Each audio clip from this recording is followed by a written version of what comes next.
मेरे हाथ कांप रहे थे, आंखों में आंसू तैर रहे थे, लेकिन मैंने उन्हें अपने अंदर दबा रखा था। पद्मा के चेहरे पर जहरीली मुस्कान थी, जैसे किसी शिकार को बेबस देखकर कोई दरिंदा खुश होता है। ये खाना तुम्हारे लायक नहीं है। उसकी आवाज में जहर घुला हुआ था। अगले ही पल उसने मेरे हाथ से थाली झपट ली और फर्श पर पटक दी। रोटी, सब्जी और चावल जमीन पर बिखर गए। मेरा पेट सुबह से खाली था। भूख की शिद्दत से मेरा सिर चकरा रहा था, मगर पद्मा के ठहाके मेरी बेबसी का मजाक उड़ा रहे थे। उठा लो, अगर इतनी ही भूख है तो जमीन से चुन चुनकर खा लो, उसने ताना मारते हुए कहा। मेरी आंखों में आंसू भर आए, मगर मैंने उन्हें गिरने नहीं दिया। मैं सीधा उसकी आंखों में देखने लगी और मजबूत आवाज में कहा, मेरी किस्मत मेरा भगवान लिख रहा है, तुम नहीं। ये मेरी जिंदगी का सबसे बड़ा सबक था जो मैंने इस लम्हे में सीखा। मेरी माँ की मौत को अभी 1 साल भी नहीं हुआ था। वो बीमार थी, बहुत ज्यादा बीमार, मगर घर में उसका हाल पूछने वाला कोई भी नहीं था। मेरे पिता बिजनेस के सिलसिले में अक्सर बाहर रहते और माँ दिन ब दिन कमजोर होती जा रही थी। फिर एक दिन वो हमें छोड़कर चली गई और मेरी दुनिया की हर रोशनी बुझ गई। माँ के जाने के बाद पिताजी ने दूसरी शादी कर ली। पद्मा बहुत हसीन थी और चालाक भी। शायद इसी वजह से पिताजी उसके जाल में फंस गए थे। शुरू के कुछ दिनों में ही मुझे अंदाजा हो गया था कि वो मुझसे नफरत करती है। तुम्हारी शक्ल भी नहीं देखनी है मुझे। अपनी माँ के साथ क्यों नहीं चली गई, वो अक्सर मुझसे कहती। पिताजी के सामने वो मीठे बोल बोलती, मगर जैसे ही पिताजी की नजरें हटती उसका लहजा बदल जाता। वो मेरी किताबें छीन लेती, यहाँ तक कि उसने मेरा स्कूल जाना भी बंद करवा दिया। अब मैं सिर्फ एक नौकरानी बन चुकी थी, जो सुबह से शाम तक घर के काम करती और फिर गालियां सुनती। तुमने ये सफाई सही से क्यों नहीं की, बर्तन ठीक से क्यों नहीं धोए, तुम बददिमाग, कामचोर और बेकार हो। पिताजी को शायद खबर भी नहीं थी कि उनकी बेटी नरक में जी रही थी, या फिर उन्हें खबर थी, लेकिन वे पद्मा के सामने कुछ भी कहने की हिम्मत नहीं रखते थे। आज जब उसने मेरा खाना जमीन पर फेंका, तब मुझे एहसास हुआ कि मैं कब तक ये सब बर्दाश्त करूंगी। मैं भी इंसान हूँ, मुझे भी जीने का अधिकार है। उस दिन मैंने तय कर लिया कि अब मैं जुल्म के आगे झुकने वाली नहीं हूँ। पिताजी के दिल में मेरे लिए जो भी थोड़ा बहुत प्यार बचा था, वो भी पद्मा की जहरीली बातों में दब चुका था। जब भी मैं उनके पास खाने के लिए जाती, तो वे या तो टाल देते या फिर सख्ती से डांट कर मुझे चुप करवा देते। एक दिन पद्मा ने फिर मुझे अपमानित किया। तुमने आज भी बर्तन सही से नहीं धोए, तुम्हें ये बात समझ में क्यों नहीं आती। मैंने बेबस होकर पिताजी की तरफ देखा और बस इतना ही बोल पाई, पिताजी मैं। लेकिन इससे पहले कि मैं अपनी बात पूरी कर पाती, वे बोले, मैं अब और कोई शिकायत नहीं सुनना चाहता। उनका लहजा सख्त था और मैं चुप हो गई। कुछ दिनों के बाद पद्मा ने एक और फैसला सुना दिया। ये स्कूल नहीं जाएगी, ये बड़ी हो गई है, इसे घर के काम सीखने चाहिए। लेकिन इसकी पढ़ाई, पिताजी हल्के से बोले, पर पद्मा ने फौरन उनके कंधे दबाने शुरू कर दिए। पढ़ाई करके क्या करेगी, आखिरकार शादी ही तो होनी है। वैसे भी मैं अकेले इतना काम नहीं कर सकती। पिताजी चुप हो गए और मेरी दुनिया और ज्यादा बर्बाद हो गई। अब मेरा दिन सुबह सुबह शुरू होता। पद्मा मुझे जगा देती और कहती, जल्दी करो, चाय बनाओ। पूरा दिन बर्तन धोना, कपड़े धोना, झाड़ू लगाना और बदले में सिर्फ ताने और तंज सुनना ही मेरी जिंदगी बन गई थी।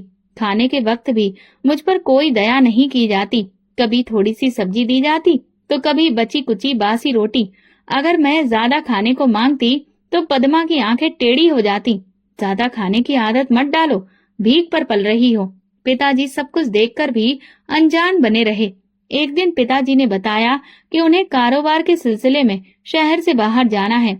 मैंने उनकी आंखों में देखा, शायद वे एक बार मेरे सिर पर हाथ रख दे, लेकिन उन्होंने सिर्फ इतना कहा, पद्मा का कहना मानना, बदतमीजी मत करना। मैंने धीरे से सिर हिला दिया।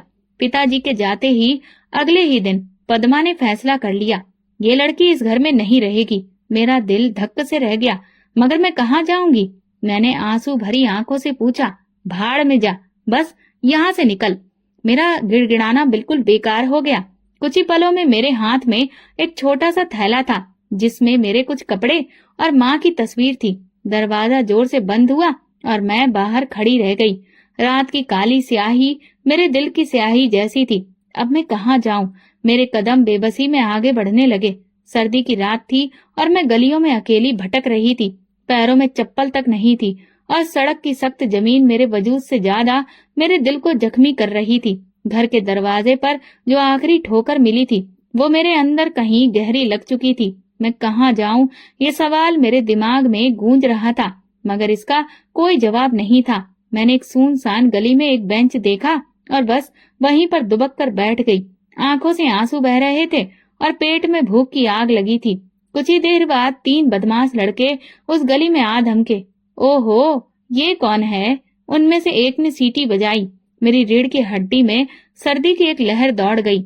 मैं तुरंत खड़ी हो गई और दूसरी तरफ भागने लगी, मगर वे मेरा रास्ता रोकने लगे। कहाँ जा रही हो मैडम, अकेली रात में? दूसरे ने मुस्कुराते हुए कहा।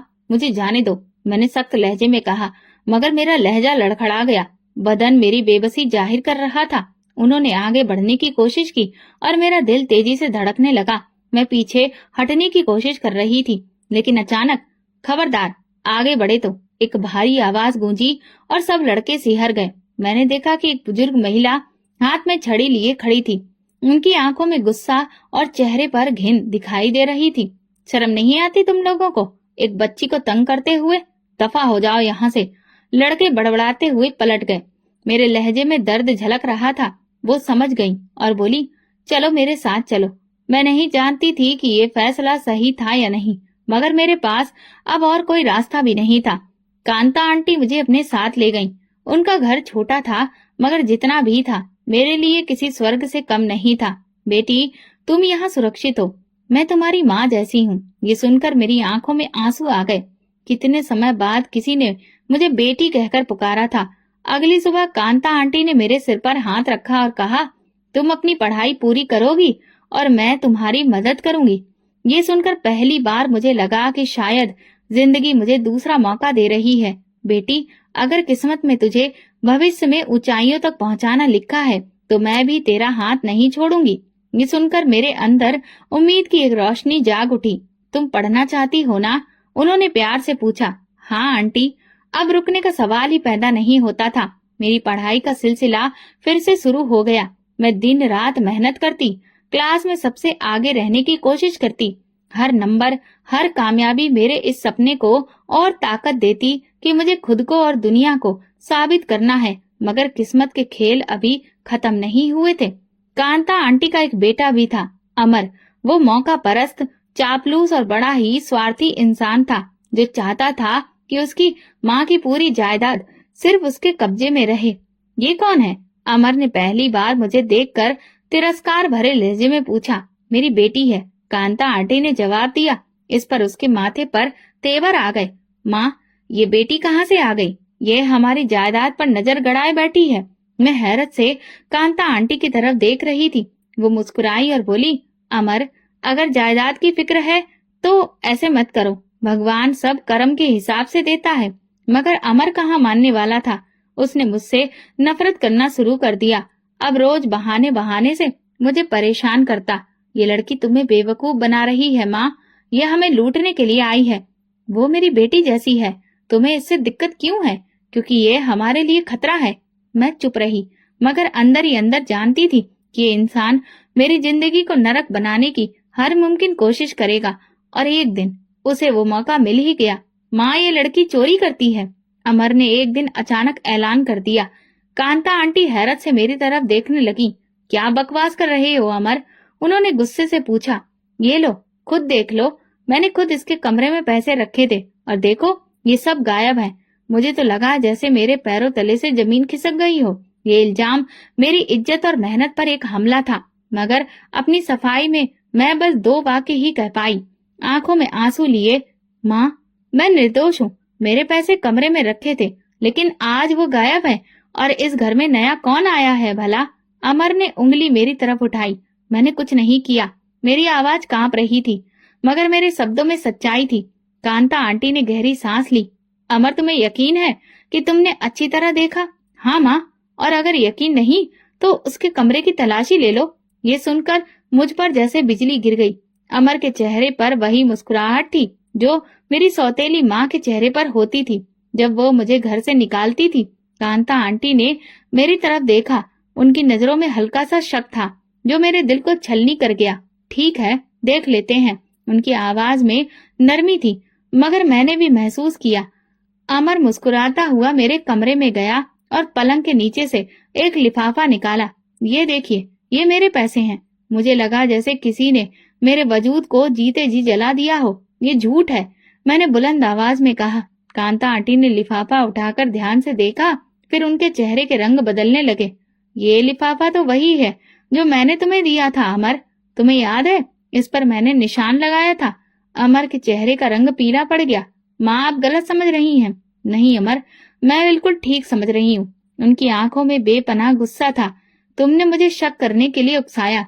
तुमने मुझे मजबूर कर दिया कि मैं अपनी बेटी जैसी बच्ची की सच्चाई पर सवाल करूं।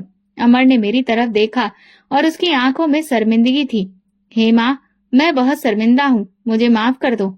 अमर की साजिश नाकाम हो चुकी थी, मगर इस घटना ने मुझे अंदर तक हिलाकर रख दिया था। ये दुनिया इतनी जालिम क्यों थी? क्यों लोग एक बेसहारा लड़की को हर हाल में गिराना चाहते थे? लेकिन मैं जानती थी कि अगर मैं गिर गई तो फिर कभी खड़ी नहीं हो सकूंगी, और मैं हारने के लिए पैदा नहीं हुई थी। कांता आंटी ने मेरे सिर पर हाथ रखा। बेटी, दुनिया में हर तरह के लोग होते हैं। कुछ तुम्हें नीचा दिखाएंगे, कुछ तुम्हें उठाएंगे। तुम्हें बस अपने रास्ते पर चलना है। उनके शब्द मेरे लिए उम्मीद की राह बन गए।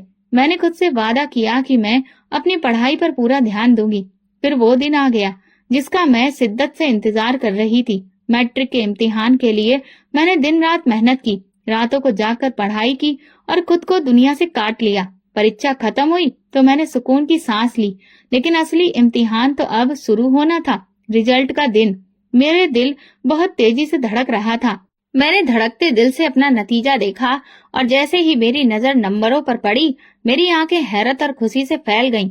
माँ, मैंने पूरे जिले में टॉप किया है। कांता आंटी ने मुझे सीने से लगा लिया। बहुत अच्छे बेटा, मुझे पता था कि मेरी बेटी सबसे आगे निकलेगी। मेरे लिए ये कामयाबी सिर्फ नंबरों की जीत नहीं थी, बल्कि उन तमाम लोगों के मुंह पर तमाचा था जिन्होंने कहा था कि मैं कुछ भी नहीं कर सकती, जो मुझे कुचलने के सपने देख रहे थे। उसी दिन कांता आंटी के एक पुराने जानने वाले सुरेंद्र साहब हमारे घर आए।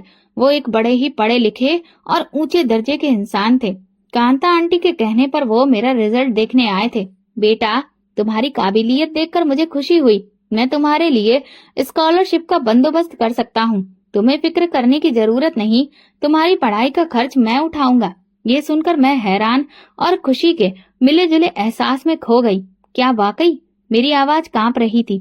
हाँ, लेकिन शर्त यह है कि तुम अपनी मेहनत जारी रखोगी और कभी हिम्मत नहीं हारोगी। मैंने नम आंखों से सिर हिलाया। जिंदगी ने एक बार फिर साबित कर दिया कि जब सारे दरवाजे बंद हो जाते हैं, तब भी भगवान तुम्हारे लिए कोई न कोई रास्ता जरूर खोल देता है। जिंदगी एक नई राह पर चल पड़ी थी। मेरी स्कॉलरशिप मंजूर हो गई और फिर मेरा एडमिशन एक बहुत ही अच्छे कॉलेज में हो गया। कॉलेज का पहला दिन था और मैं जोश से भरी होने के साथ साथ थोड़ी नर्वस भी थी। मैंने खुद को यकीन दिलाया कि अब सब कुछ ठीक हो चुका है, लेकिन किस्मत के अपने ही खेल होते हैं। अरे, ये क्या? मैं देख रहा हूँ कि हमारे जिले की टॉपर यहाँ इस कॉलेज में। ये आवाज सुनकर मेरा दिल एक पल के लिए थम गया। मैं पीछे मुड़ी और सामने रंजीत खड़ा था, मेरा सौतेला भाई, जो कभी मुझे मेरी औकात याद दिलाता था, जो पद्मा के कहने पर मुझसे नफरत करता था। यहाँ क्या कर रही हो? कोई गलती तो नहीं हो गई तुम्हारा एडमिशन में? वो जहर भरी मुस्कान के साथ बोला। मेरी उंगलियां मुट्ठी में बंद हो गईं, मगर मैंने खुद को शांत रखा। मैंने मेरिट पर दाखिला लिया है रंजीत, तुम्हारी तरह सिफारिश से नहीं आई। उसके चेहरे की रंगत बदल गई। ओह, तो तुम्हारी जुबान भी चलने लगी है। लेकिन याद रखना, जितनी ऊंचाई पर जाओगी, गिरना भी उतना ही दर्दनाक होगा। मैंने उसकी आंखों में देखा जो नफरत से भरी हुई थी, लेकिन मैं जानती थी कि उसकी नफरत सिर्फ मेरा हौसला तोड़ने के लिए थी। मैं चुप रही क्योंकि मेरा जवाब मेरी कामयाबी थी। क्लास में सभी मेरे रिजल्ट के बारे में जान चुके थे। कुछ लोग मेरी इज्जत करने लगे, कुछ जलने लगे और कुछ मेरी नाकामी का इंतजार करने लगे। रंजीत उनमें से एक था। वो हर मौके पर मेरा मजाक उड़ाने की कोशिश करता, मेरे कपड़े, मेरा रहन सहन, सब पर कमेंट करता, लेकिन मैंने उसे हमेशा नजरअंदाज किया। ये सब बर्दाश्त क्यों करती हो? मेरी दोस्त सोनम ने एक दिन पूछा। मैंने मुस्कुराकर कहा, क्योंकि मैं जैसे को तैसा नहीं बनना चाहती। वक्त सबको उनकी जगह खुद दिखा देता है। उसी रात जब मैं कांता आंटी के पास बैठी तो उन्होंने मेरा माथा चूमकर कहा, बेटी, जो लोग तुम्हें गिराना चाहते हैं वे खुद गिर जाएंगे। तुम बस अपना रास्ता मत छोड़ना। मैंने दिल ही दिल में प्रार्थना की और खुद से वादा किया कि मैं रंजीत की बातों को अपनी राह में रुकावट नहीं बनने दूंगी। मैं जानती थी कि ये रास्ता आसान नहीं होगा, लेकिन मैं ये भी जानती थी कि जिंदगी एक नए मोड़ पर आ रही थी। कॉलेज के बाद मेरा यूनिवर्सिटी में दाखिला हो चुका था और मैं अपनी मेहनत जारी रखे हुए थी, लेकिन जिंदगी हमेशा वही नहीं देती जिसकी हम चाह करते हैं। कभी कभी वो कुछ ऐसा सामने ले आती है जो हमें आजमाता है। यूनिवर्सिटी का पहला हफ्ता था। मैं लाइब्रेरी में बैठी अपने नोट्स बना रही थी जब किसी ने मेरे सामने एक किताब रख दी। ये किताब शायद तुम्हारे काम आ सके, उस शख्स ने कहा। मैंने सर उठाकर देखा तो एक बेहद हैंडसम नौजवान मेरे सामने खड़ा था। सफेद शर्ट, गहरी आंखें और चेहरे पर हल्की सी मुस्कुराहट। धन्यवाद, मगर मैंने तो ये नहीं मांगी थी। मैंने कहा, हाँ, मगर मैंने देखा कि तुम बार बार ऐसा ही कुछ तलाश कर रही हो, तो मैंने सोचा कि मैं मदद कर दूं। मैंने किताब ली और धन्यवाद किया। वैसे मेरा नाम रजत है और तुम? हेमा। ये मेरी और रजत की पहली मुलाकात थी और शायद मैं उस वक्त नहीं जानती थी कि ये महज मुलाकात नहीं बल्कि एक कहानी की शुरुआत थी। वक्त गुजरता गया। यूनिवर्सिटी में मेरी और रजत की मुलाकातें बढ़ने लगी। वो पढ़ाई में अच्छा था और दूसरों से अलग भी। तुम हमेशा इतनी संजीदा क्यों रहती हो? एक दिन उसने हंसते हुए पूछा। जिंदगी ने हंसने के ज्यादा मौके नहीं दिए, मैंने हल्की सी मुस्कुराहट के साथ जवाब दिया। तो फिर शायद वक्त आ गया है कि तुम्हें हंसना सिखाया जाए। रजत की बातों में सच्चाई और अपनापन था और शायद इसीलिए मैंने पहली बार किसी से खुलकर बात करना शुरू किया। लेकिन एक दिन सच्चाई ने मुझे धोखा दे दिया। तुम्हें पता है, रजत की मंगनी बचपन में ही तय हो चुकी है, सोनम ने अचानक कहा। मेरे हाथ में पकड़ी किताब जमीन पर गिर पड़ी। क्या? हाँ, उसकी मंगेतर माँ ही बहुत अमीर घराने से है, बस कुछ रस्में बाकी हैं। मेरे दिल को एक जोरदार झटका लगा। मैं नहीं जानती थी कि ये खबर मेरे लिए इतनी जरूरी क्यों थी, मगर शायद कहीं न कहीं मैं रजत को एक दोस्त से ज्यादा महसूस करने लगी थी। उसी रात मैं बहुत देर तक छत पर बैठी रही। मैंने खुद को समझाया कि रजत और मैं सिर्फ दोस्त हैं और बस कुछ नहीं। मेरी जिंदगी में पहले ही इतनी सारी मुश्किलें हैं, मैं इन चीजों में नहीं पड़ सकती। लेकिन दिल को समझाना इतना आसान नहीं होता। मैंने खुद से वादा किया कि चाहे कुछ भी हो, मैं अपनी इज्जत, अपनी मेहनत और अपने सपनों को किसी के लिए नहीं छोड़ूंगी। यूनिवर्सिटी की जिंदगी अपनी रफ्तार से आगे बढ़ रही थी, मगर मैं जानती थी कि ये सुकून ज्यादा देर तक कायम नहीं रहने वाला। रजत की मंगेतर माही की मौजूदगी मेरे लिए खतरे की घंटी बजा रही थी। माही एक अमीर बाप की रईस बेटी थी जो खूबसूरती और गुरूर का चलता फिरता पुतला थी। उसके नजदीक दुनिया में दौलत ही सब कुछ थी और जो चीज वो चाहती थी उसे किसी भी कीमत पर हासिल कर लेती थी। शुरुआत में मुझे अंदाजा नहीं था कि माँ ही मेरे वजूद को अपने लिए खतरा समझ रही है, मगर जल्दी ही उसका रवैया बदलने लगा। पहले वो मुझे नजरअंदाज करती रही, फिर तंज कसने लगी। रजत को तुम्हारी दोस्ती की जरूरत नहीं है, वो तुम पर सिर्फ तरस खा रहा है, उसने कहा। मैंने उसकी बात को नजरअंदाज किया, लेकिन अंदर कहीं न कहीं एक बेचैनी थी। तुम जैसे लोग हमेशा दूसरों की जिंदगियां बर्बाद करने के लिए आते हैं, मगर मैं तुम्हें ये मौका नहीं दूंगी। उसके शब्दों में दुश्मनी थी। मैंने जवाब देना चाहा, मगर फिर सोचा कि खामोशी ही बेहतर है। मैं उसकी तरह इतना नीचे गिरना नहीं चाहती थी। माही को अंदाजा हो चुका था कि मैं उसकी बातों पर ध्यान नहीं दे रही, इसलिए उसने मेरे खिलाफ एक खतरनाक चाल चलने का फैसला किया। एक दिन यूनिवर्सिटी में खबर फैली कि मेरे चरित्र पर सवाल उठाए जा रहे हैं। तुम्हें पता है हेमा, तुम्हारे बारे में बहुत अजीबोगरीब बातें हो रही हैं। सोनम ने घबराए हुए लहजे में मुझसे कहा। क्या मतलब? मेरा दिल धड़क उठा। कोई कह रहा है कि तुम रजत को फंसाने की कोशिश कर रही हो और तुम्हारा किसी और के साथ भी चक्कर है। मुझे ऐसा लगा जैसे किसी ने मेरे पैरों तले से जमीन खींच ली हो। ये सब झूठ है, मैंने कड़े स्वर में कहा। यही तो मुश्किल है हेमा, झूठ को अगर बार बार दोहराया जाए तो लोग उसे सच मानने लगते हैं। यूनिवर्सिटी में मेरे बारे में तरह तरह की बातें फैलने लगी थी। लोग मुझे अजीब नजरों से देखने लगे थे, कानाफूसी होने लगी थी कुछ लड़कियां मुझसे कतराने लगीं और कुछ खुलकर मेरे खिलाफ हो गईं। पता नहीं ऐसी लड़कियां यहाँ कैसे आ जाती हैं। कितनी शरीफ बनती थी और अब देखो, मैंने चुप्पी साध ली। मगर ये सब मेरे लिए आसान नहीं था।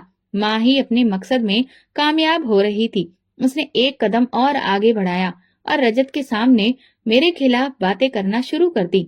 रजत, तुम्हें पता है लोग क्या कह रहे हैं?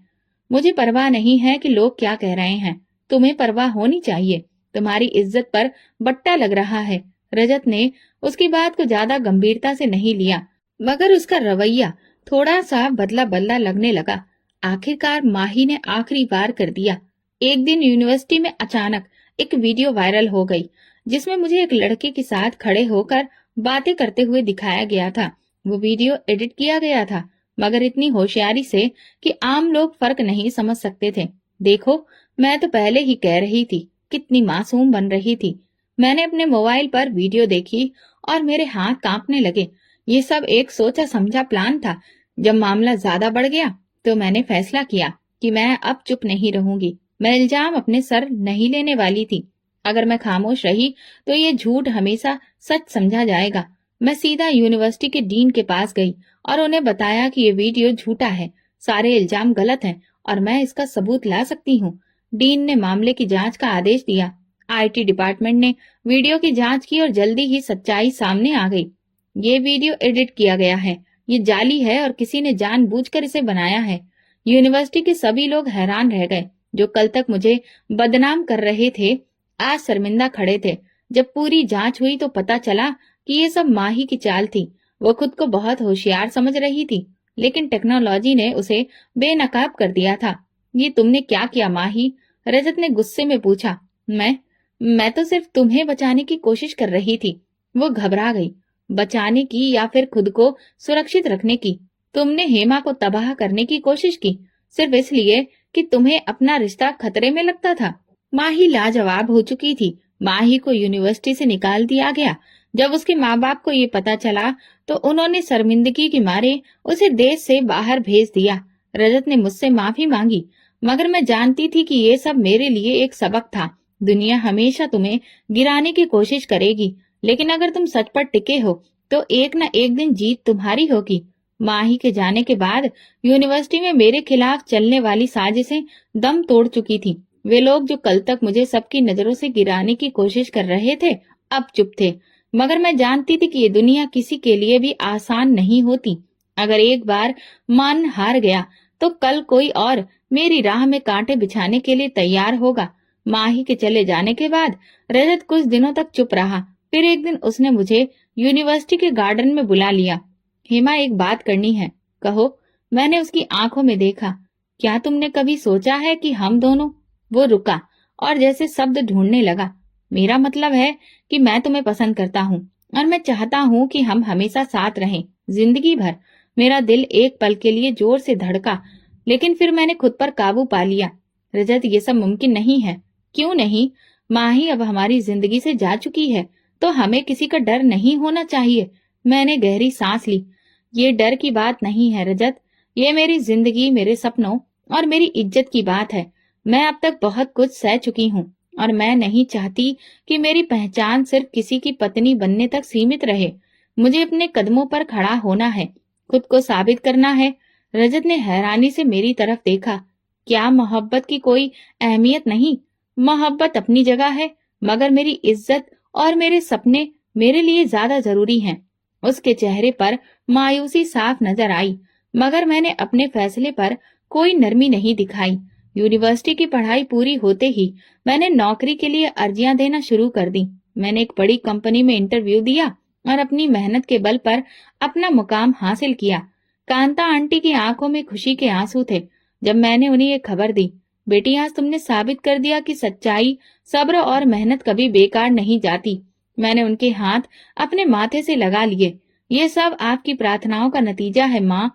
नौकरी का पहला दिन मेरे लिए किसी सपने से कम नहीं था। मैंने जिस दुनिया के बारे में हमेशा सोचा था, अब मैं उसका हिस्सा बन चुकी थी। लेकिन मैं जानती थी कि ये सिर्फ शुरुआत थी। अभी मुझे बहुत आगे जाना था। जिंदगी एक बार फिर नई राहों पर चलने को तैयार थी। मैं एक अच्छी कंपनी में नौकरी कर रही थी। इज्जत, सेल्फ रिस्पेक्ट, इंडिपेंडेंस, वो सब कुछ हासिल कर चुकी थी जिसके लिए मैंने सालों तक मेहनत की थी। मैं अपने काम में व्यस्त थी जब एक दिन कांता आंटी ने मुझे एक खबर दी जिसे सुनकर पल भर के लिए मेरा दिल सहम गया। बेटी, तुम्हारे पिता का देहांत हो गया है। मेरा शरीर जैसे पत्थर का हो गया। मैंने धीमी आवाज में पूछा, और बाकी लोग? उनका कारोबार तबाह हो चुका है और पद्मा अब अपने बच्चों के साथ किराए के एक छोटे से मकान में रहने पर मजबूर है। ये खबर मेरे लिए अजीब थी। मैं नहीं जानती थी कि इस पर खुशी मनाऊं या अफसोस करूं। सोनम ने तंज कसते हुए कहा, वक्त ने उन्हें वो सबक दिया जो शायद कोई और नहीं सिखा सकता था। मगर मैं चुप रही। मैं जानती थी कि मेरे दिल में उस औरत के लिए रहम नहीं था, मगर क्या मुझे इस पर खुश होना चाहिए? एक दिन ऑफिस से लौटते समय मैंने किसी को अपने सामने खड़ा पाया। वो रंजीत था। उसकी आवाज में अजीब सी शर्मिंदगी थी। तुम यहाँ क्या कर रहे हो? मैंने ठंडे लहजे में पूछा। मैं तुमसे कुछ कहना चाहता हूँ। अब कहने को क्या बचा है? जब मेरी जिंदगी नरक बन रही थी तब तुम कहाँ थे? रंजीत की नजरें झुक गईं। मैं माफी मांगना चाहता हूँ। माँ बहुत बुरे हाल में है और मैंने पहली बार जिंदगी में सीखा है कि जो किसी के साथ बुरा करता है उसे खुद भी वही सहना पड़ता है। मैंने उसके चेहरे को ध्यान से देखा। वही रंजीत जो कभी मेरा मजाक उड़ाया करता था आज बेबस खड़ा था। और तुम्हें क्या लगता है कि मैं तुम्हारी मदद करूंगी? क्योंकि तुम मुझसे बेहतर इंसान हो, और शायद इसीलिए कि तुम जानती हो कि जब कोई बेबस हो जाता है तब उस पर रहम करना सबसे बड़ी जीत होती है। मैंने गहरी सांस ली। क्या मैं सच में उन्हें माफ कर सकती थी? ये वही लोग थे जिन्होंने मेरे साथ जुल्म किया था, मगर आज वही लोग मेरी दया के मोहताज थे। मैं जानती थी कि यह फैसला आसान नहीं होगा। अगले दिन मैं अपने ऑफिस में बैठी थी जब मेरी सेक्रेटरी ने आकर जानकारी दी, मैडम, एक औरत आपसे मिलना चाहती है। वो कह रही है कि वो आपको जानती है और बहुत जरूरी बात करनी है। कौन है? पद्मा नाम है उनका। ये सुनकर मेरा दिल एक पल के लिए धड़का, मगर मैंने खुद पर काबू रखा। उन्हें अंदर भेज दो। कुछ पलों के बाद दरवाजा खुला और एक औरत अंदर दाखिल हुई। वही पद्मा थी, मगर वो मगरूर और जहर उगलती हुई औरत अब कहीं खो चुकी थी। उसके चेहरे पर गरीबी और परेशानी की लकीरें साफ दिख रही थी। कीमती कपड़ों की जगह उसने एक सादा सा जोड़ा पहन रखा था। उसकी आंखों में वो चमक नहीं थी जो कभी मेरे जख्मों पर नमक डालती थी। बेटी, उसकी आवाज कांप गई। मुझे यकीन नहीं हुआ कि वही औरत थी जो कभी मुझे अपने कदमों की धूल समझती थी। यहाँ क्यों आई हो? मैंने सपाट लहजे में पूछा। मेरी गलतियों को माफ कर दो हेमा। मैं जानती हूँ कि मैंने तुम्हारे साथ बहुत बुरा किया, लेकिन अब मैं बेबस हूँ। हमारे पास कुछ नहीं बचा। रंजीत भी नौकरी की तलाश में मारा मारा फिर रहा है और हम एक वक्त की रोटी के लिए मोहताज हो चुके हैं। मैं चुपचाप उसे देखती रही। मैंने तुम्हें बहुत सताया है, तुम्हें घर से निकाला, तुम्हारी जिंदगी मुश्किल बना दी, लेकिन शायद भगवान ने मुझे मेरे किए की सजा दी है। मैंने ठंडी सांस ली। अब तुम्हें क्या चाहिए? बस एक छोटी सी नौकरी, ताकि मैं अपने बच्चों को पाल सकूं। ये वही औरत थी जो कभी कहती थी कि मैं किसी काबिल ही नहीं हूँ, और आज वही औरत मुझसे खुद रोजी रोटी की मांग कर रही थी। मैं कुर्सी से उठकर खिड़की से बाहर देखने लगी। यही वक्त था जब मुझे फैसला करना था कि मैं अपनी सौतेली माँ जैसी बनना चाहती हूँ या उससे बेहतर। मैंने पलटकर पद्मा की आंखों में देखा और कहा, अगर मैं तुम्हें नौकरी दूं तो एक शर्त होगी। कौन सी शर्त? पद्मा ने ठंडे लहजे में पूछा। मैंने कहा, तुम्हें सबके सामने अपनी गलतियों को कबूल करना होगा। पद्मा के चेहरे पर हवाइयां उड़ने लगीं। ये मेरा इंतकाम नहीं था, बल्कि उसका आखिरी इम्तिहान था। अब देखना था कि वो इस इम्तिहान में कामयाब होती है या नहीं। पद्मा की आंखों में अविश्वास था। वो कभी मेरी तरफ देखती तो कभी नजरें झुकाकर जमीन को घूरने लगती। सबके सामने उसने धीरे से कहा, जैसे वो खुद को यकीन दिला रही हो, यही शर्त है? हाँ, सबके सामने। मेरा लहजा सख्त था, मगर जज्बात पूरे थे। ये मेरी शर्त नहीं थी, बल्कि इंसाफ था। अगर मैंने अपनी जिंदगी में कदम कदम पर अपनी सच्चाई साबित की थी, तो अब उसे भी अपनी गलतियों को अपनाना होगा। पद्मा ने एक लम्हे के लिए गहरी सांस ली। वो जानती थी कि उसके पास अब और कोई रास्ता नहीं था। ठीक है, मैं सबके सामने अपनी गलतियां मानूंगी। अच्छा फैसला है, मैंने पलटकर जवाब दिया और अपनी सेक्रेटरी को बुलाकर कहा, ऑफिस के जितने भी कर्मचारी हैं, सबको मीटिंग रूम में बुलाया जाए। पद्मा ने मुझे अविश्वास से देखा। शायद वो सोच रही थी कि मैं इतनी जल्दी ये सब नहीं करूंगी, मगर मैं फैसला कर चुकी थी। अगर उसे अपनी गलतियों पर वाकई शर्मिंदगी है तो उसे अपनी इज्जत बचाने के लिए झूठ नहीं बोलना चाहिए। मीटिंग रूम में कंपनी के सारे कर्मचारी खड़े थे। मैं कुर्सी पर बैठी और पद्मा मेरे सामने खड़ी थी। ये मैडम जो आज मेरे पास मदद के लिए आई हैं, ये मेरी सौतेली माँ है, मैंने कहना शुरू किया। कमरे में खुसुर पुसुर होने लगी। कुछ लोग हैरान थे, कुछ खामोशी से सुन रहे थे।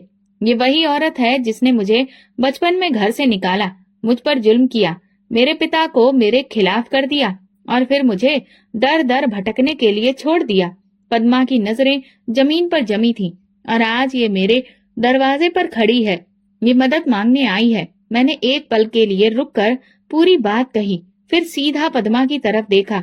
अब सबके सामने बोलो पद्मा, सबको बताओ कि तुमने मेरे साथ क्या क्या किया और आज तुम किस हाल में हो। पद्मा की सांसें भारी होने लगीं, मगर अब उसके पास कोई चारा नहीं था। मैंने हेमा के साथ गलत किया, गुनाह किया। उसकी आवाज कांप रही थी। मैंने इसे हमेशा कमजोर समझा, इस पर जुल्म किया, इसे नीचा दिखाया, इसके सपने छीन लिए। मैंने इसे घर से निकाला और इसकी जिंदगी बर्बाद करने की कोशिश की। उसकी आंखों से आंसू गिरने लगे, मगर वक्त ने मुझे वही दर्द दिया जो मैंने किसी और को दिया था। आज मैं खुद बेसहारा हूँ, मेरे पास कुछ नहीं बचा। मैं अपनी गलतियों पर शर्मिंदा हूँ और भगवान से माफी मांगती हूँ। कमरे में पूरी तरह से खामोशी थी। मैंने लंबी सांस ली। ठीक है, मैं तुम्हें नौकरी दूंगी, लेकिन ये बात याद रखना कि जिंदगी हमेशा एक जैसी नहीं रहती। पद्मा ने मेरे हाथ थामने की कोशिश की, लेकिन मैं पीछे हट गई। मैंने तुम्हें माफ कर दिया, मैंने कहा। उसके आंसू बह रहे थे और पूरे कमरे में सन्नाटा था। कुछ लोग हैरान थे और कुछ गहरी सोच में डूबे थे कि मैंने अपनी सबसे बड़ी दुश्मन के लिए उम्मीद का दरवाजा क्यों खोला। अब तुम्हें और क्या चाहिए पद्मा? मैंने संजीदगी से पूछा। बस एक मौका। मैं अपनी बाकी की जिंदगी अपनी गलतियों की सफाई देते हुए नहीं गुजारना चाहती। मैंने गहरी सांस ली। ठीक है, लेकिन यहाँ एक नियम है। हर इंसान अपनी मेहनत से कमाता है, सिफारिश से या रिश्ते से नहीं। अगर तुम सच में अपने पैरों पर खड़ी होना चाहती हो तो तुम्हें ईमानदारी से काम करना होगा। पद्मा ने जल्दी से सिर हिलाया। मुझे मंजूर है। मैंने कंपनी के मैनेजर की तरफ देखा। इनके लिए जो सही पोजीशन हो उसे ढूंढो। पद्मा के बाद रंजीत और उसके भाई बहन भी मुझसे मिलने आए। उनके चेहरे पर शर्मिंदगी थी। वही रंजीत जो यूनिवर्सिटी में मेरे खिलाफ बातें करता था, आज नजरें झुकाए खड़ा था। हेमा, हम शर्मिंदा हैं। उसकी आवाज कमजोर थी। अब शर्मिंदगी का क्या फायदा रंजीत? मैंने ठंडे स्वर में कहा। हमें एहसास हो गया कि हम गलत थे। उसकी बहन ने धीरे से कहा, अगर हमने वक्त पर माँ को रोका होता तो शायद आज ये दिन ना देखना पड़ता। तो अब आप लोग क्या चाहते हैं? मैंने पूछा। जो मेरी चुगली करते थे, मेरी जिंदगी को नर्क बना देते थे और आज उनकी दुनिया बिखर चुकी थी। मैं माफ कर सकती हूँ, मगर भूल नहीं सकती। हम जानते हैं, रंजीत ने कहा। मैं तुम सबको माफ करती हूँ, लेकिन याद रखो, वक्त सबका आता है। जब तुम्हारे पास सब कुछ था तब तुमने जुल्म किया, और आज जब मैं ताकतवर हूँ तो मैं तुम्हें वही दर्द लौटाने के बजाय एक मौका दे रही हूँ। इसलिए नहीं कि तुम इसके काबिल हो, बल्कि इसलिए कि मैं तुम्हारी तरह नहीं हूँ। रंजीत की आंखों में आंसू आ गए। तुम हमसे कहीं बेहतर इंसान हो हेमा। मैंने आखिरी नजर पद्मा पर डाली। वो सच में बदली हुई लग रही थी। मैंने खुद को यकीन दिलाया कि शायद वक्त ने उन्हें सबक सिखा दिया है कि जिंदगी में घमंड और जुल्म का अंजाम क्या होता है। ये मेरी कहानी का नया मोड़ था, एक ऐसा मोड़ जहां मैंने सीखा कि सबसे बड़ी जीत इंतकाम में नहीं बल्कि अपनी इंसानियत और खुद को साबित करने में होती है। पद्मा, रंजीत और उसके भाई बहन मेरे सामने खड़े थे, हारे हुए, बेबस और शर्मिंदा। वे लोग जो कल तक मुझे मेरी औकात याद दिलाते रहते थे, आज मेरे दिए गए दूसरे मौके के तलबगार थे। ये पल मेरे लिए किसी कसौटी से कम नहीं था। मैं चाहती तो उन सब की बेइज्जती करके उन्हें निकाल सकती थी, उन्हें वही तकलीफ दे सकती थी जो उन्होंने मुझे दी थी। लेकिन फिर मैंने सोचा, अगर मैं भी उनके जैसी बन गई तो मुझमें और उनमें क्या फर्क रह जाएगा। पद्मा ने भर्राई हुई आवाज में कहा, हेमा, मैंने तुम्हारे साथ बहुत बुरा किया। मैं जानती हूँ कि मैं किसी माफी के काबिल नहीं, लेकिन अगर तुमने मुझे माफ नहीं किया तो शायद मैं कभी सुकून से नहीं जी सकूंगी। माफी की इच्छा सिर्फ जुबान से नहीं बल्कि मन से भी होनी चाहिए पद्मा। तुमने अपनी जिंदगी में दूसरों को हमेशा कमजोर समझा, अपनी ताकत का गलत इस्तेमाल किया। आज जब वक्त ने पलटी मारी तब तुम्हें एहसास हो रहा है कि बुरे कर्मों का अंजाम क्या होता है। मुझे अब एहसास हो चुका है। वो रो पड़ी। अगर तुम वाकई अपनी गलतियों पर शर्मिंदा हो तो तुम्हें सिर्फ मुझसे नहीं बल्कि खुद से भी माफी मांगनी चाहिए। तुम्हें हर उस पल एहसास होना चाहिए जब तुम आईने में अपना चेहरा देखो और तुम्हें ये फिक्र हो कि तुमने कितनी जिंदगियां बर्बाद की हैं। रंजीत आगे बढ़ा। हेमा, मैंने तुम्हारा बहुत दिल दुखाया है। मैं हमेशा तुम्हें कमजोर समझता रहा, तुम्हारा मजाक उड़ाया, लेकिन सच्चाई ये है कि तुम हम सबसे ज्यादा मजबूत निकली। उसकी बहन ने भी आंसुओं के साथ कहा, हमें गर्व करना चाहिए था कि तुमने सब कुछ अपने बलबूते पर हासिल किया, लेकिन हमने हमेशा तुम्हें नीचा दिखाने की कोशिश की। आज हमें समझ आ रहा है कि हम खुद कितने गिरे हुए थे। मैंने कुछ पल सोचा और फिर कहा, मैं तुम सबको माफ करती हूँ, लेकिन याद रखना, माफी मांगना आसान होता है मगर सच्चे दिल से बदलना मुश्किल। अगर तुम सच में बदले हो तो अपनी जिंदगी में वही गलतियां दोबारा मत दोहराना जो तुमने मेरे साथ की थी। रंजीत ने सिर झुका लिया। वादा करते हैं हेमा, ये मेरी जीत थी। ना तो मैंने पद्मा को जलील किया, ना रंजीत को नीचा दिखाया, बल्कि अपने नियमों और मूल्यों को कायम रखते हुए मैंने उन्हें माफ कर दिया, लेकिन उनकी दी हुई तकलीफ को हमेशा के लिए याद रखा। जिंदगी ने एक और परीक्षा ली थी और मैं उसमें कामयाब रही। अब मेरी पहचान सिर्फ पद्मा की सौतेली बेटी या एक लावारिस लड़की नहीं थी, बल्कि मैं कामयाब, मजबूत और स्वतंत्र लड़की बन चुकी थी। फिर एक दिन एक अनजानी सी मुलाकात हुई। बड़े ही लंबे समय के बाद तुमसे मिल रहा हूँ। मैंने सर उठाकर देखा तो सामने रजत खड़ा था। वही संजीदा मगर नरम लहजा, वही पुरानी कशिश। तुम यहाँ कैसे? मैंने हैरानी से पूछा। मैं हमेशा से यही था, बस तुमने ही खुद को व्यस्त कर लिया था। वो हल्का सा मुस्कुराया। लेकिन आज मैं तुमसे कुछ पूछने आया हूँ। मैं चुप रही। हेमा, मैं हमेशा तुम्हारी इज्जत करता रहा हूँ, तुम्हारी मेहनत को सराहा है, और आज भी मैं तुमसे वही सवाल करना चाहता हूँ जो मैंने सालों पहले किया था। मेरा दिल जोर से धड़क उठा, लेकिन मैंने खुद को संभाला। कौन सा सवाल? क्या तुम मेरे साथ जिंदगी गुजारना चाहोगी? मैंने उसकी आंखों में देखा, वो इंसान जिसने कभी मेरे खिलाफ किसी साजिश को जगह नहीं दी, जिसने हमेशा मेरी ताकत को सराहा, जो मेरी इज्जत को मेरी सबसे बड़ी खूबी समझता था। मैंने एक पल सोचा, यही वक्त था फैसला करने का। हाँ रजत, मैं तैयार हूँ। उसके चेहरे पर मुस्कुराहट आ गई, वो मुस्कुराहट जो बरसों बाद मेरी जिंदगी में खुशी लेकर आई थी। पद्मा, रंजीत और बाकी भाई बहन भी अपनी जिंदगी को ठीक करने में लग गए थे। पद्मा ने अपनी नौकरी ईमानदारी से की और मैंने कभी उस पर दबाव नहीं डाला, क्योंकि मुझे पता था कि वक्त खुद सबसे बड़ा इंसाफ करने वाला है। रंजीत ने एक छोटी सी नौकरी कर ली और उसकी बहन ने भी आगे पढ़ना शुरू कर दिया। जिंदगी सबको दूसरा मौका देती है, बस कुछ लोग उसे पहचान लेते हैं और कुछ गवा देते हैं। आज मैं वो हेमा नहीं थी जिसे जमाने ने कमजोर समझा था। मैंने खुद को साबित किया था, अपनी पहचान बनाई और अपने सिद्धांतों पर कायम रही। मैंने एक आखिरी बार दिल में वही बात दोहराई, मेरा नसीब मेरा भगवान लिखता है, तुम नहीं। मेरी जिंदगी का एक अध्याय पूरा हो चुका था। जिस सफर का आगाज मेरी माँ के देहांत और सौतेली माँ के जुल्म से हुआ था, वो आज एक खूबसूरत मंजिल तक पहुंच चुका था। अब मैं न सिर्फ खुद मजबूती से खड़ी थी, बल्कि मेरी हालत ऐसी थी कि चाहूं तो दूसरों को माफ कर सकती थी या उन्हें उनकी गलतियों की सजा दे सकती थी। मैंने पद्मा को माफ कर दिया, लेकिन उनके बुरे रवैये को कभी नहीं भूली। माफी देना और अतीत को मिटा देना दोनों अलग बातें हैं। मैंने सिर्फ पहला रास्ता चुना। रजत और मेरी शादी सादगी से हो गई। वो इंसान था जिसने मुझे मेरी मजबूती की वजह से चाहा, मेरे सपनों को महत्व दिया, जिसने कभी मेरे चरित्र पर सवाल नहीं उठाया। मैं जानती थी कि ये फैसला सही था, क्योंकि मेरी खुशी और इज्जत उस इंसान के साथ सुरक्षित थी। हेमा, मुझे तुम पर गर्व है। शादी के बाद एक दिन रजत ने मेरा हाथ थाम कर कहा, मुझे भी खुद पर फक्र है कि मैंने अपनी जिंदगी अपने लक्ष्य के साथ गुजारी। मैंने जवाब दिया, पद्मा की जिंदगी में भी ठहराव आ चुका था। वो पहले जैसी घमंडी और सख्त दिल औरत नहीं रही। नौकरी ने उसे सिखा दिया था कि मेहनत करने वाले ही जिंदगी में आगे बढ़ते हैं और दूसरों का हक छीनने वाले एक दिन खुद बेबस हो जाते हैं। मैं जानती थी कि ये कहानी सिर्फ मेरी नहीं थी, दुनिया में न जाने कितनी ही ऐसी लड़कियां हैं जो अपनी सौतेली माँ के जुल्म का शिकार हो रही हैं, जिन्हें पढ़ने से महरूम किया जाता है, जिनके सपनों को तोड़ा जाता है। लेकिन मैं नहीं चाहती थी कि कोई और लड़की ऐसी तकलीफ सहे। इसीलिए मैंने ऐसा कदम उठाया जो मेरी जिंदगी का सबसे बड़ा मकसद बन गया। मैंने उन लोगों को सहारा दिया जो सौतेले रिश्तों, जुल्म, गरीबी या फिर किसी और मजबूरी के कारण अपने सपनों से अलग हो गए थे। मैंने एक संस्था खोली, एक ऐसा स्थान जहां वे बच्चे थे जिन्हें दुनिया ने ठुकरा दिया था, जिनके सपनों को रौंदा गया था। ये सब मैंने अपनी स्पीच में कहा। वहां पद्मा भी मौजूद थी। वो मेरी तरफ देख रही थी। उसकी आंखों में कृतज्ञता और भरोसा था।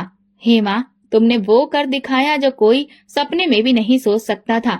पद्मा मेरे पास आकर बोली। मैंने हल्की मुस्कान के साथ उसकी ओर देखा और कहा, ये मेरा फैसला था और भगवान ने इसमें मेरा साथ दिया। ये कहानी सिर्फ मेरी कामयाबी की नहीं थी, बल्कि हर उस जुल्म को मिटाने के लिए थी जहां दुनिया ताकतवर लोगों को पसंद करती है। लेकिन असली ताकत वही होती है जहां इंसान हक और सच्चाई पर कायम रहे और अपना रास्ता खुद बनाए। मेरा नसीब मेरा भगवान ही लिखता है और कोई नहीं। दोस्तों, अगर आपको हमारी कहानी पसंद आई हो तो कमेंट करके जरूर बताइए। वीडियो को लाइक करें और ज्यादा से ज्यादा शेयर करें। अगर आप चैनल पर नए हैं तो सब्सक्राइब जरूर करें और नोटिफिकेशन बेल को दबाएं ताकि अगली अपडेट सबसे पहले आपको मिले। धन्यवाद।